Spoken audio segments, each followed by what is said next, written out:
Okay, now moving on to week two of Chiefs NFL season. It's going to be the Chiefs versus the Eagles in Arrowhead. Yep. Just a preface. Josiah's paused. So just a preface. For those of you who didn't watch the last video, I'm reacting to Josiah's video. I was sick earlier in the week, and so he recorded everything as if I wasn't going to be there. But now I have a voice, so we're going to do it. We're going to just react to Josiah's reactions and give our reactions on top of it. And I say reactions, it's actually predictions for the week. So, yeah, let's jump into it.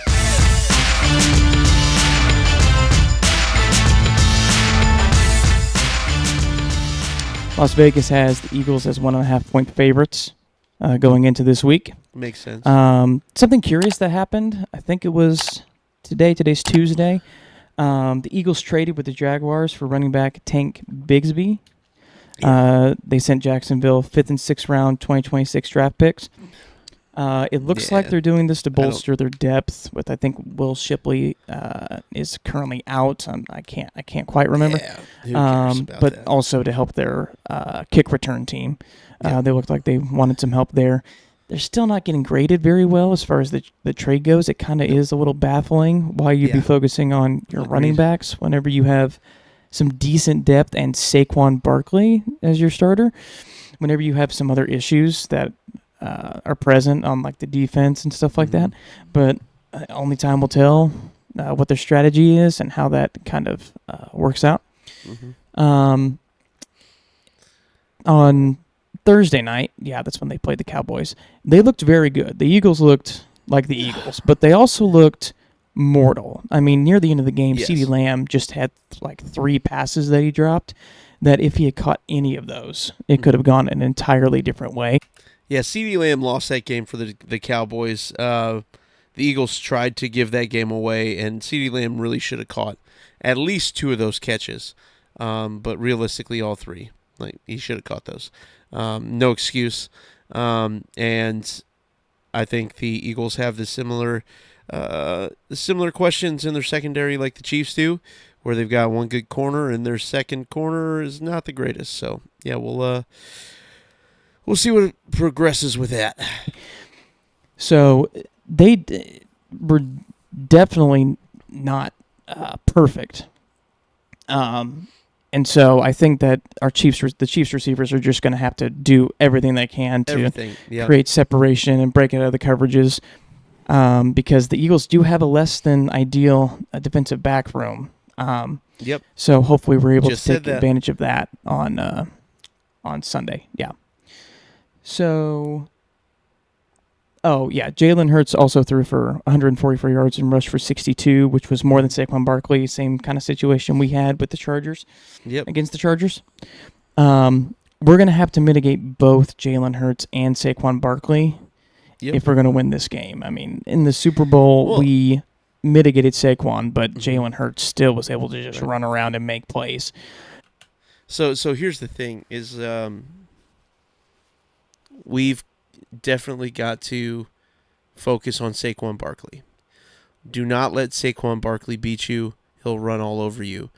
However, we still need that spy on Jalen Hurts. Something we learned to get about the Chiefs in the Chargers game is we need a spy on the quarterback at all times. So we're going to have to learn to how to mitigate both of those. But that's going to cause another issue. Right. It's going to open up the passing game. Which, after last week's game, if the defensive backs don't step up, we were leaving guys wide open in the middle of the field. Our defensive back they were able to break away for some long passes. And so, it's going to create kind of a catch-22 here. But, and we're going to have to back to the Jalen Hurts. Some of the worst plays that kind of did us in last week were whenever we didn't spy Justin Herbert. Yep, I just said that. And so that's going to be another guy you're going to have up close to the line, not covering, deeper down the field, and just keeping an eye on the quarterback. So, due to the dual threat nature of the Eagles, I'm still going to have to stick with my original take that we're going to lose this game, even though it is at Arrowhead. Josiah. So here's the thing: is we've got to be able to get pressure with our front four. If we don't get pressure with our front four, we lose this game by a significant margin. We've got to get pressure with our front four. Just is what it is.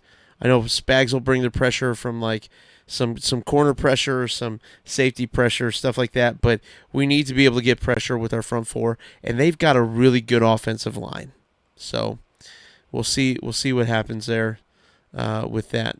But I just don't know if we can handle everything that the Eagles have to throw at us, and if their defense performs even somewhat well, I just don't see how we're going to be able to overcome this one. But I really, really do hope I'm wrong.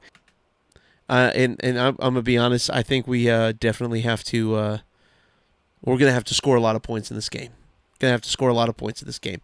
I think my prediction was like 28-27 or something like that. We'll get into the picks videos, but realistically, like, I think we can win this game. We're just going to have to score points on offense. I'd love to come in and get that sweet Super Bowl revenge. Justin may disagree with me, obviously. I do. I do think we're going to win. But I am looking forward to the game. I really hope that we're able to turn this thing around and go 1-1 and make them 1-1 as well to start the season. Yep. And take back the division lead and everything. So, yeah, that's the Philadelphia Eagles game.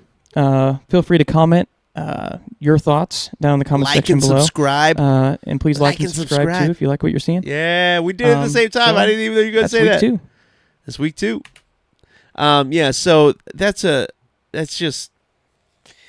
I agree with Josiah that the Eagles are going to be difficult to beat. They're going to be very difficult to beat. But I think we can beat the Eagles. I do think it's possible, and I think that it's going to take a lot offensively to do so, because I don't know if our secondary can hold their receivers while also our front end trying to maintain Saquon Barkley.